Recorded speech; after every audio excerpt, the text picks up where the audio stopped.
Drama की शुरुआत main female lead लस्सी से होती है। लस्सी क्लास में होती है लेकिन उसका ध्यान पढ़ाई में नहीं बल्कि अपनी ड्राइंग में लगा होता है। वो एक इंटेलिजेंट स्टूडेंट है लेकिन टीचर के लेक्चर पर ध्यान नहीं देती, इसलिए टीचर उसे डांटते हैं और कहते हैं कि कल अपने पेरेंट्स को स्कूल लेकर आना। क्लास के बाद लस्सी की दोस्त उससे पूछती है कि अब वो क्या करने वाली है। तभी विंडो से कुछ लड़के उसे बाहर आने के लिए इशारा करते हैं। लस्सी की दोस्त बाहर चली जाती है लेकिन लस्सी अब भी अपने फोन में बिजी रहती है। उन्हीं लड़कों में से एक लस्सी का बहुत बड़ा फैन होता है और उससे दोस्ती करना चाहता है, लेकिन लस्सी अभी भी फोन में ही लगी रहती है। तभी उसे अपने भाई का मैसेज आता है। लस्सी उसे हेल्प करने के लिए कहती है लेकिन भाई उसकी पूरी बात सुने बिना ही मना कर देता है। लस्सी दुखी होकर कहती है कि उसका भाई कभी उसकी मदद नहीं करता। इसके बाद वह अपनी दोस्त के साथ घर चली जाती है और सोचती है कि अब टीचर से मिलने के लिए उसे अपनी माँ को ही साथ ले जाना पड़ेगा। घर पहुंचकर लस्सी माँ को धीरे धीरे पूरी बात बताने ही वाली होती है कि तभी माँ कहती है कि उसका भाई सांगेन हॉस्टल से घर आ गया है और अपने कमरे में है। ये सुनकर लस्सी खुश हो जाती है और भाई से हेल्प मांगने उसके कमरे में जाती है, लेकिन अंदर जाकर वह देखती है कि वहाँ एक बहुत हैंडसम और क्यूट लड़का बैठा हुआ है। ये डूहन है जो इस ड्रामा का मेन में लीड है और सांगेन का दोस्त है। लस्सी कंफ्यूज हो जाती है और सोचती है कि शायद उसके भाई ने प्लास्टिक सर्जरी करवा ली है। वो पूछती है तुमने सर्जरी कब करवाई। लड़का हंसते हुए कहता है पास आकर खुद चेक कर लो। फिर वह बताता है कि वह सांग्यान नहीं है। तभी सांग्यान अंदर आता है और लस्सी से पूछता है कि वह वहाँ क्या कर रही है। डूहन मजाक में सांग्यान से पूछता है क्या हम दोनों इतने एक जैसे दिखते हैं, तुम्हारी बहन ने तो मुझे तुम ही समझ लिया। लस्सी ने जब प्लास्टिक सर्जरी वाली बात बताई तो सांग्यान गुस्सा हो जाता है। वो कहता है तुम्हें क्या लगता है मैं अपना हैंडसम फेस बदलवा लूंगा। सांग्यान वहाँ से जाने लगता है। तभी लस्सी उसे रोककर बताती है कि उसे टीचर मीटिंग में हेल्प चाहिए, लेकिन हमेशा की तरह सांग्यान मना कर देता है। लस्सी रोने का नाटक करने लगती है और जोर जोर से चिल्लाकर कहती है कि सांग्यान ने उसे मारा। ये सुनकर उसकी माँ ऊपर आ जाती है और सांग्यान को डांटने लगती है। डूहन ये सब देखकर शॉक्ड रह जाता है और समझ जाता है कि लस्सी की ये शरारती साइड अभी भी वैसी ही है। माँ सांगन को अपने साथ ले जाकर समझाने लगती है। तभी लस्सी फिर डूहन से हेल्प मांगती है। वह कहती है टीचर ने पेरेंट्स को बुलाया है, मुझे किसी को अपने साथ ले जाना है। डूहन पहले मना कर देता है। लस्सी कहती है अगर तुमने प्लास्टिक सर्जरी वाली बात नहीं की होती तो मेरा भाई मुझे मना नहीं करता। आखिरकार डूहन मान जाता है। जाने से पहले वह लस्सी से उसका नाम और स्कूल भी पूछ लेता है। लस्सी को फिर भी डाउट रहता है कि डूहन सच में आएगा या नहीं। इसके बाद कहानी फ्लैशबैक से निकलकर 3 साल बाद के प्रेजेंट टाइम में आ जाती है। अब लस्सी बड़ी हो चुकी है। वह डाउन स्टेयर्स आती है और देखती है कि उसका भाई सांगन हॉस्टल से घर वापस आया है, लेकिन लस्सी उससे नाराज होती है क्योंकि हॉस्टल में रहते हुए सांगन उसके मैसेज का रिप्लाई नहीं करता था। थोड़ी देर बाद वह उसे वेलकम करती है। लंच के दौरान सांगन अपने पापा से कार की चाबी मांगता है ताकि वह अपना सामान और अपने दोस्त को हॉस्टल से ला सके। लस्सी को लगता है कि उसका दोस्त शायद डूहन होगा, इसीलिए वह भी उनके साथ जाने की जिद करने लगती है। सांगन पहले मना करता है लेकिन उसके पेरेंट्स उसे समझाकर लस्सी को साथ ले जाने के लिए राजी कर देते हैं। लस्सी हॉस्टल पहुंचती है। वहां वह अपने पापा की कार में एक फॉक्स डॉल देखती है और उसे उठाने लगती है। तभी पीछे से आवाज आती है कौन हो तुम, मेरी चीजों को क्यों छू रही हो। लस्सी पलट कर देखती है तो सामने डूहन खड़ा होता है। लस्सी उसे देखकर शॉक्ड और नर्वस हो जाती है। डूहन भी उसे पहचान लेता है। वो कहता है तुम लस्सी हो ना। वही छोटी बच्ची। लस्सी तुरंत कहती है मैं अब बच्ची नहीं हूँ, मैं 11वीं क्लास में हूँ। डूहन मजाक करते हुए पूछता है फिर ये डॉल क्यों ले रही हो अगर बच्ची नहीं हूँ। लस्सी कहती है मैं बड़ी हो गई हूँ लेकिन मुझे अभी भी डॉल्स पसंद है। डूहन हंसता है और उसे 3 साल पहले वाली हेल्प याद दिलाता है। उधर हॉस्टल में सांगन बस बैठा रहता है और कोई हेल्प नहीं करता। लस्सी उसे लीजी कहकर डांट देती है। सांगन के दोस्त भी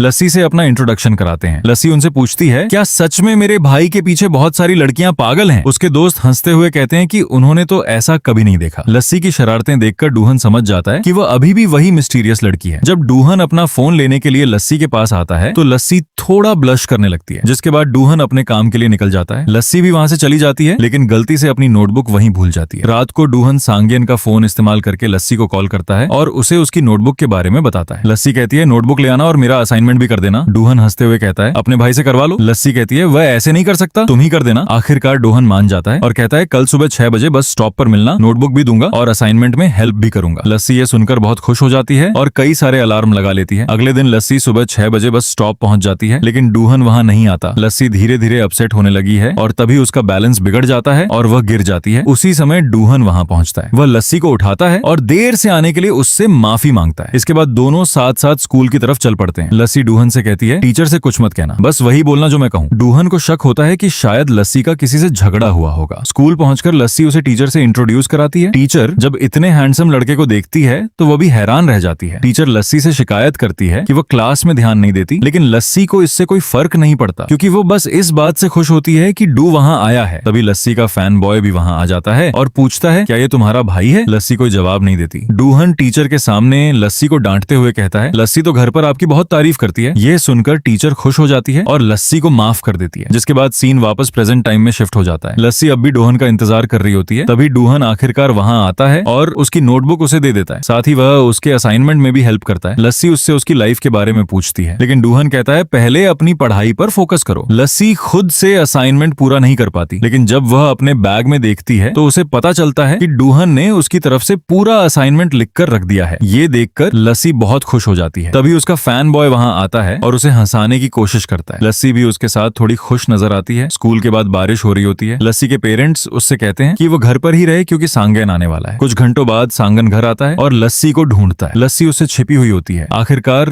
सांगन उसे ढूंढ लेता है और डिनर पर चलने का ऑफर देता है, लेकिन लस्सी मना कर देती है और कहती है मैं खुद नूडल्स बना लूंगी। फिर लस्सी उसे फोन पर किसी से बात करते हुए सुन लेती है। सांगन कह रहा होता है कि वह किसी दोस्त के साथ रेस्टोरेंट जा रहा है। लस्सी आस्यूम कर लेती है कि ये दोस्त डूहन है, इसलिए वह तुरंत अपना प्लान बदल देती है और उनके साथ जाने के लिए तैयार हो जाती है। लेकिन जब वो कार में बैठती है तो डूहन वहां नहीं होता। इससे लस्सी का मूड खराब हो जाता है। थोड़ी देर बाद सांगन डूहन को पिक करता है और उसे देखकर लस्सी फिर से खुश हो जाती है। कार में डूहन नींद में होता है। वह लस्सी से पूछता है तुमने मुझे हाय क्यों नहीं किया? लस्सी फिर उसे हेलो कहती है। डूहन मजाक में पूछता है तुम्हें नहीं लगता कि मैं हैंडसम हूँ? लस्सी ब्लश करती है लेकिन कहती है नहीं, तुम हैंडसम नहीं हो। डूहन हंसते हुए कहता है तो फिर मुझे देखते ही ब्लश क्यों करती हो? सांगन और उसका दोस्त डूहन को डांटते हैं कि लस्सी को चिढ़ाओ मत। लस्सी भी कहती है कि डूहन एक बैड पर्सन है। यह सुनकर डूहन चुप हो जाता है। रेस्टोरेंट पहुंचने के बाद लस्सी कार से उतरने से मना कर देती है। वो कहती है कि वह सांगन के साथ पार्किंग में रहेगी। सांगन उसे बाहर आने के लिए इंसिस्ट करता है। लस्सी थोड़ा ऑकवर्ड फील कर रही होती है। डूहन ये नोटिस कर लेता है और पूछता है आर यू ओके? लस्सी कहती है कि वह रेस्टरूम जा रही है। तभी उसे पता चलता है कि उसकी स्कर्ट पर स्टेन लग गया है। लस्सी ये देखकर सरप्राइज हो जाती है। डूहन उससे कहता है तुम रेस्टरूम में वेट करो, मैं पैड्स लेकर आता हूँ। इसके बाद डूहन और सांगन दोनों थोड़ा ऑनवर्ड होकर पैड्स खरीदते हैं और किसी दूसरे व्यक्ति के हाथों लस्सी तक पहुंचवा देते हैं। लस्सी थोड़ा अनकंफर्टेबल महसूस करती है, लेकिन किसी तरह सब मैनेज कर लेती है। वॉशरूम से बाहर निकलने के बाद लस्सी कहती है कि उसे घर जाना है। सांगन उसे समझाता है सब ठीक है, ओवरथिंक मत करो, मैं तुम्हारे साथ हूँ। रेस्टोरेंट में लस्सी को बीफ खाना पसंद नहीं होता। ये देखकर डूहन उसके लिए अलग डिश ऑन ऑर्डर कर देता है। लस्सी ये देखकर डूहन से काफी टच हो जाती है। अगले सीन में लस्सी और उसकी फ्रेंड मिनी बर्थडे पार्टी के लिए जा रही होती है। दोनों एक रेस्टोरेंट में पहुंचती हैं, लेकिन लस्सी वहां डूहन को देखकर शॉक्ड रह जाती है क्योंकि डूहन वहां पार्ट टाइम काम कर रहा होता है। डूहन कैजुअली उनसे कहता है एंजॉय करो, मैं यहाँ काम कर रहा हूँ। मिनी मेन्यू देखने लगती है, लेकिन लस्सी बार बार डूहन को ही देखती रहती है। डूहन भी ये नोटिस कर लेता है और उसे देखकर स्माइल करता है।